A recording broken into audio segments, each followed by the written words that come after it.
안녕하십니까 KTV 시청자 여러분, 신한 위클리 포커스 스테원입니다.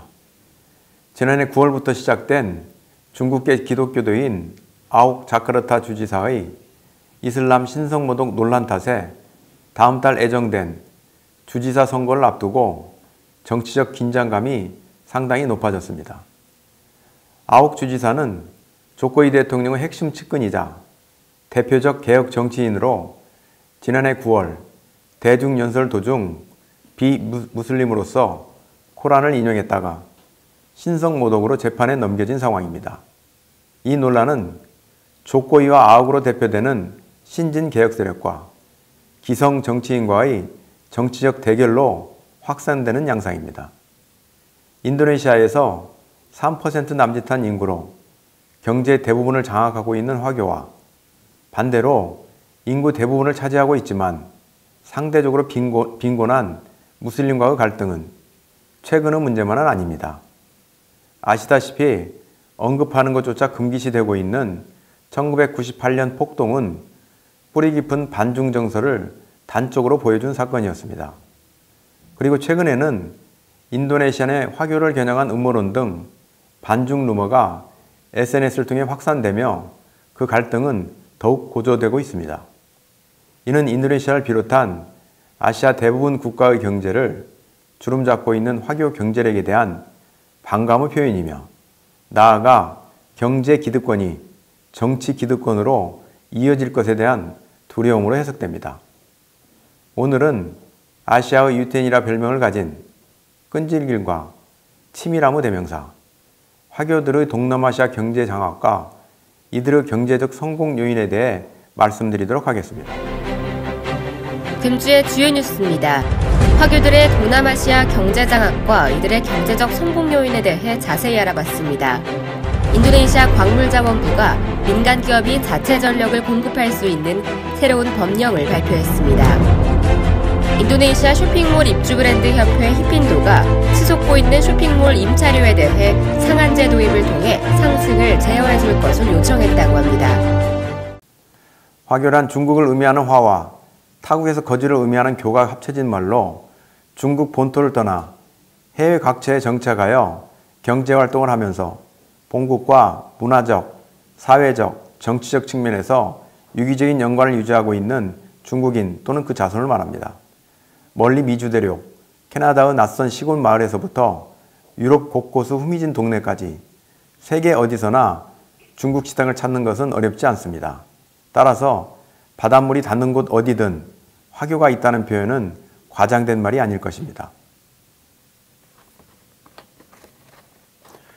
화교는 일반적으로 세 가지 부류로 나눌 수 있습니다.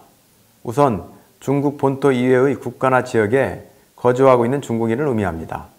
지금은 2, 3세대로 대물림을 하면서 현지 국적을 가진 사람이 대다수를 차지하게 되었기 때문에 이들을 화교와 구분하기 위해 화인이라 부르기도 합니다. 그리고 화인 중 중국계 사회에 전혀 참여하지 않는 현지 국적자는 화애로 분류됩니다. 때문에 최근에는 화애를 제외한 화교와 화인만을 화교라고 칭하기도 합니다. 현재 전 세계에 약 1,800만 명의 화교가 퍼져 있으며 그 가운데 90% 이상이 홍콩, 대만, 인도네시아, 싱가포르, 미얀마, 필리핀 등 동남아시아에 집중되어 있습니다. 주로 유통과 금융을 중심으로 경제 분야에 진출하여 현지 정권과 밀접한 관계를 유지하며 여러 면에서 상당한 영향력을 발휘하고 있습니다. 화교의 지나친 경제력과 민족 중심의 단결력이 현지인들의 반감을 불러일으켜 갈등을 빚기도 하지만 오랜 세월 동안 화교들은 세계 곳곳에 진출해 활발한 상호활동을 해왔으며 중국 문화가 세계 속에 전파되는데 큰 역할을 해온 것도 엄연한 사실입니다. 아울러 1979년 중국 개혁개방 이후 30년 이상 중국 본토 투자의 87%를 화교 자본이 담당했다는 세계화상발전보고서의 내용은 화교의 중국 경제에 대한 영향력을 단적으로 보여주고 있습니다. 먼저 인도네시아를 비롯한 싱가포르, 태국, 필리핀, 말레이시아 등 아시아 주요국들의 화교 현황을 살펴보겠습니다. 싱가포르 화교는 인구의 77%를 차지하고 있으며 상장 기업의 약 81%를 장악하고 있어 싱가포르는 명실상부한 화교 나라로 일컬어집니다. 한때 말레이시아 하나의 주로서 말레이시아 변방에 속했던 싱가포르는 압도적인 화교 인구의 겁을 먹은 말레이시아 연방정부에 의해 자이반 타이반으로 독립하게 되었습니다. 독립 당시 인구 160만 명, 1인당 국민소득 400불에 불과했던 싱가포르는 전세계 화교의 메카인 홍콩과 더불어 중국과 세계 각지의 화상을 묶는 포스트로 부상합니다. 독립 50년이 지난 지금 인구 580만 명, 1인당 국민소득 5만 3천 불인 경제 선진국으로 거듭나게 되었죠. 이렇듯 싱가포르는 중국 공산당 그리고 대만과는 별개로 중국인들에 의해 건국된 새로운 독립국이라고 할 수 있습니다. 그래서인지 중국에서는 문화 대혁명으로 사라진 많은 전통과 문화들이 싱가포르에서 그대로 전해지고 있으며 중국보다 더 중국적인 요소가 많은 그런 것으로 유명합니다. 한편 태국 화교 또한 오랜 역사를 지니고 있습니다. 1660년대 이미 1만 명의 화교가 태국에 거주하기 시작해 현재 태국 인구의 10%를 차지하며 경제 모든 분야에서 중요한 지위와 역할을 담당하고 있습니다. 20세기 초만 해도 태국 정부는 화교 유입을 적극 장려했습니다.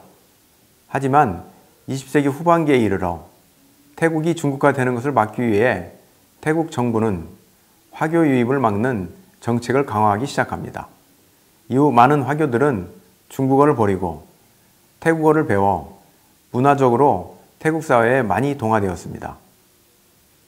그러나 태국 내 상장 기업의 81%를 화인 소유 기업이 장악하는 데서 보듯 태국 내 화인 기업들은 고무, 설탕 등 농업, 제조업, 금융업, 건설업, 부동산업, 유통업 등 모든 경제 분야에 걸쳐 그 위세가 정말로 대단합니다. 현재 태국은 상업 및 제조업 총 자본 중 90%, 상업의 80%, 철공업과 운수업의 70%, 방적업의 60%를 화교 자본이 지배하고 있습니다. 이는 사실상 태국 왕실 재산 소유인 사이암 시멘트를 제외한 나머지 상위 재벌 그룹 모두가 화교 기업이라 해도 무방할 정도입니다. 필리핀 전체 인구 중 화교는 1.3% 정도로 다른 동남아시아 국가에 비해 비중은 높지 않지만 필리핀의 10위권 재벌 기업 중 7개가 화교 기업으로 필리핀 경제의 60%를 장악하고 있습니다. 19세기까지 화교 수는 1만 명 정도였으나 미국 통치하에서 그 수가 급증하며 1940년대에는 20만 명으로 늘어나게 됩니다.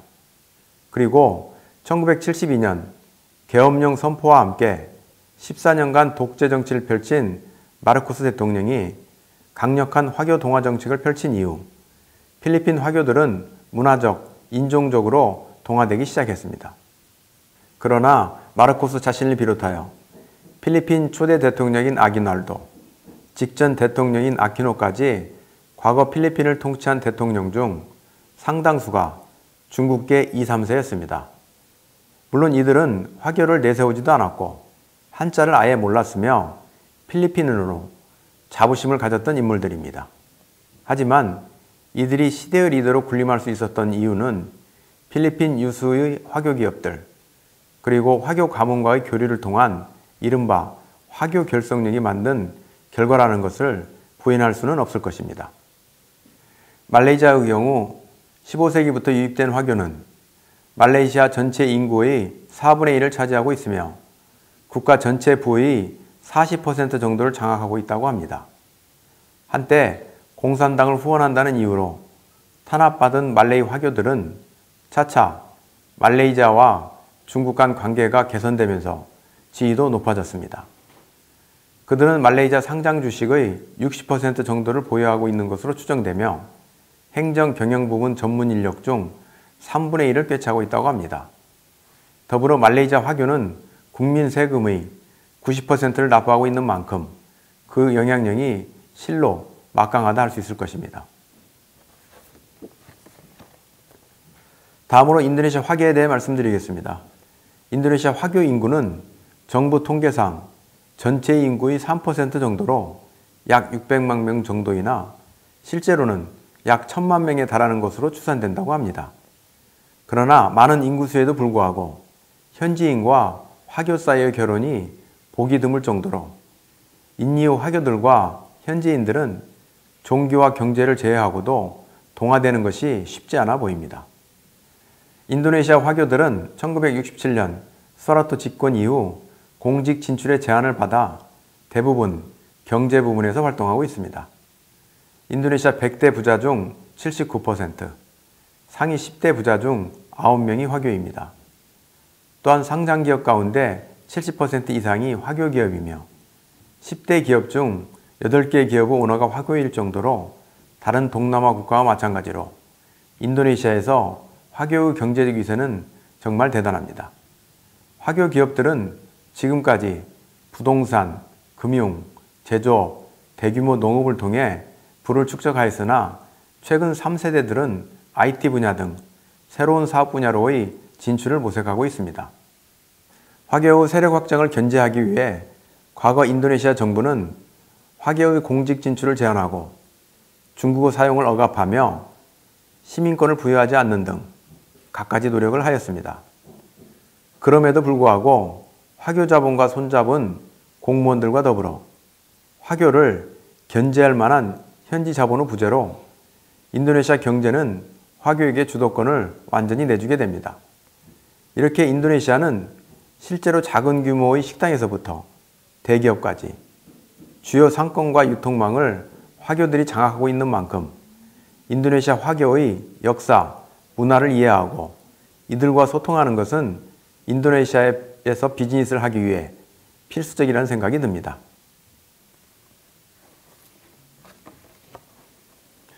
그렇다면 화교들의 성공 요인은 무엇일까요? 여러 이유 중 화교들의 네트워크가 가장 큰 요인 중 하나일 것입니다. 네트워크 중요성을 오래전부터 깊이 인식하고 있는 화교들은 네트워크 구축에 매우 적극적입니다. 따라서 국제적인 화교 네트워크를 통해 자신들끼리 긴밀히 유대관계를 강화시키고 또 상호 협력 관계를 유지하고 있는 것입니다. 이와 함께 화교의 진취적인 성향 또한 성공 요인으로 꼽히고 있습니다. 개인주의적인 성격이 강한 화교는 자신의 운명을 스스로 개척하는 것을 당연하게 생각하고 있지요. 중국 속담 중 남을 위해 하는 일에는 전망이 없다 라는 말이 있듯이 화교들은 모두가 중심에 놓이고 자신이 주인이 되기를 원하는 경향이 있으며 이런 기질이 화교의 모험심과 진취적 의욕을 자극한다는 것입니다. 마지막으로 중국의 열정적 교육열 또한 성공의 밑거름이라고 할 수 있을 것입니다. 교육열이 대단한 중국인들은 세계 유수의 대학과 사립학교에 자식들을 유학시키고 있으며 그곳에서 전 세계 정재계 엘리트들의 자녀들과 친분을 쌓아 세계적 네트워크를 형성하고 있는 셈입니다. 화교 자본은 현재 서구 세계에서 중요한 자금 공급원 역할을 하고 있으며 선진국 경제활동 속으로도 더욱 깊숙이 손을 뻗치고 있습니다. 현재 세계는 국가집합체에서 네트워크 집합체로 변화되고 있습니다. 그러나 한 가지 역설적인 현상은 국가 간 경계가 흐려지면서 오히려 민족적 정체성이 더욱 중요시되고 있다는 점입니다. 즉, 경제적 상호 의존성이 더욱 심화되면서 사람들의 정체성이 약화되자 문화적 정체성을 찾으려는 욕구가 강해지고 있으며 이에 따라 뿌리의식과 민족성이 더욱 중요시되는 추세입니다. 이렇듯 세계가 국가 중심에서 네트워크 중심으로 옮겨가고 있는 가운데 화교들은 진정한 세계적, 민족적 네트워크를 발빠르게 형성하고 있는 것 같습니다.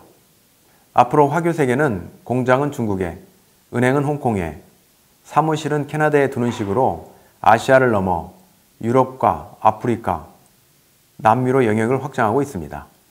화교의 세계적 네트워크를 연구한 학자들은 21세기 세계 경제의 패권은 일본도 유럽연합도 아닌 화교라고 입을 모으고 있습니다.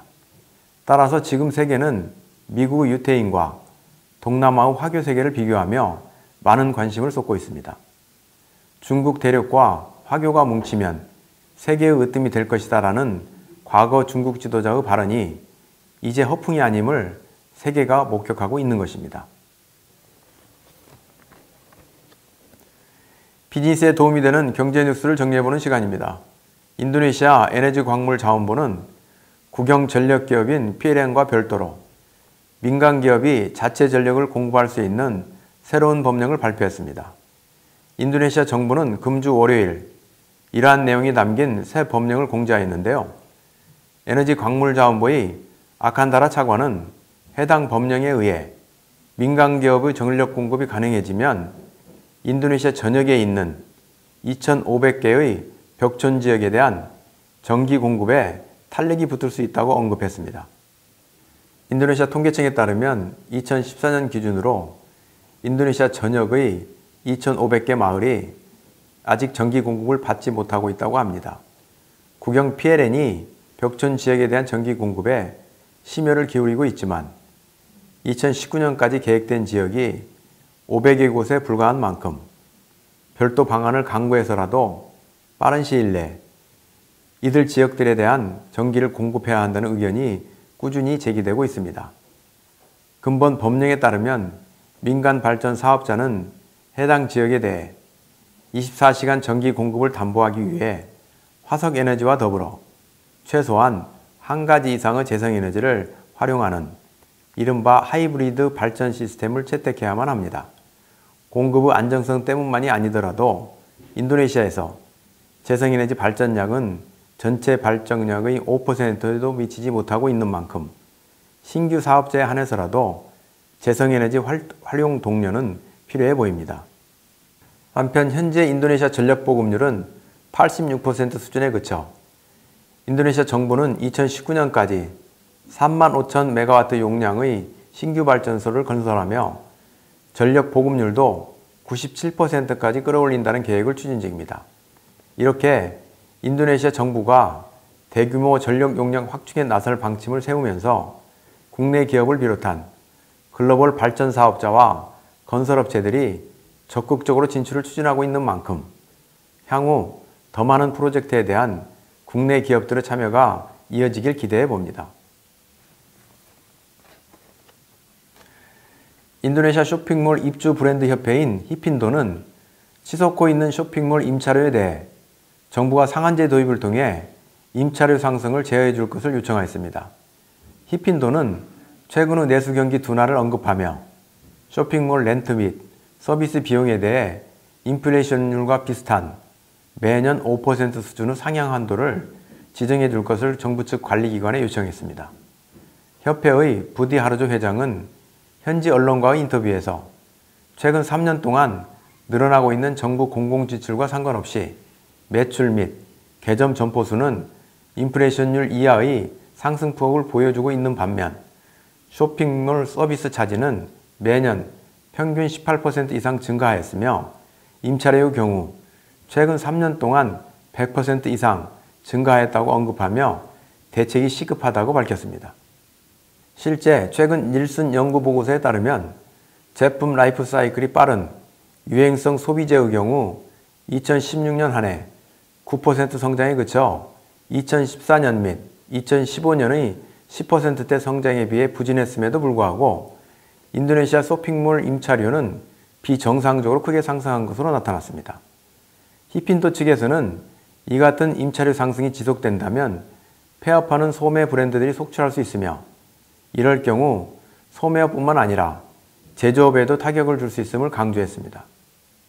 인도네시아 통상부와 쇼핑센터 협회는 해당 문제를 논의하기 위해 자리를 마련했으나 별다른 소득 없이 마무리되었습니다. 히핀도는 인도네시아 전역의 상가에 입점한 소매업체로 이루어졌으며 약 300만 명의 고용을 책임지고 있는 만큼 인니 정부 측에서 협회 측 의견을 무시할 수는 없을 것으로 판단됩니다. 협회 측의 요구가 원만히 수용되어 장기적으로 인도네시아 쇼핑몰이 가격 경쟁력을 유지할 수 있기를 바랍니다. 매년 8,600명의 인재들이 하나의 목표를 달성하기 위해 인생의 전부를 겁니다. 그리고 이들 중 16년에 걸친 치열한 경쟁 레이스를 완주한 인원은 단 100명. 매년 수천 명이 최대 16년의 세월을 소진하고 실패 시에는 절망감과 함께 불안한 미래를 걱정하게 되는 처절한 장기 레이스. 바로 한국에서 유소년 축구선수가 프로축구 선수가 되기 위한 경쟁입니다. 그러나 대부분의 축구 강국 유소년 클럽에서 축구 선수는 수없이 많은 분 중 하나일 뿐입니다. 축구를 진지하게 생각했던 아이들도 커서는 축구가 아닌 다른 스포츠 선수가 되거나 법조인 혹은 경영인이 되기도 합니다. 실제 글로벌 기업들의 창업자 상당수가 어릴 때 운동을 전문적으로 하였으나 프로 선수가 되는 것에 실패한 후 자신만의 길을 개척하여 성공을 거둔 사례가 많습니다. 하나의 문이 아닌 여러 방면의 문을 두드려본 경험은 고스란히 자기 분야와 결합하여 향후 자기의 전문 분야에서도 자기만의 독특한 색깔을 낼 수 있을 것입니다. 과거 하나에 몰두하고 또 실패했던 경험이 남은 인생에 있어 기회비용이 아닌 소중한 자산으로 남게 되는 것입니다. 신생기업의 경우도 마찬가지입니다. 유소년 축구선수 모두가 메시가 될 수 없듯이 모든 스타트업 기업이 페이스북이 될 수는 없을 것입니다. 큰 변화 없이 끝까지 성실하게 수행하는 계획만으로는 메시나 페이스북이 되기 힘들 것이라는 생각을 해봅니다. 시청자 여러분, 신년을 맞이하여 올 한 해 혹은 더 장기적인 기간을 두고 마스터 플랜을 세우신 분들이 많으실 것이라고 생각됩니다. 그러시다면 좋은 계획을 망치는 최대의 적은 완벽한 계획을 만들려는 꿈이다 라는 말을 한번 되새겨 보시는 것도 좋을 것 같습니다. 출장 일정으로 인해 2주간 신한 위클리 포커스는 결방 예정입니다. 2주 후에 다시 찾아뵙겠습니다. 시청해 주신 여러분 감사합니다.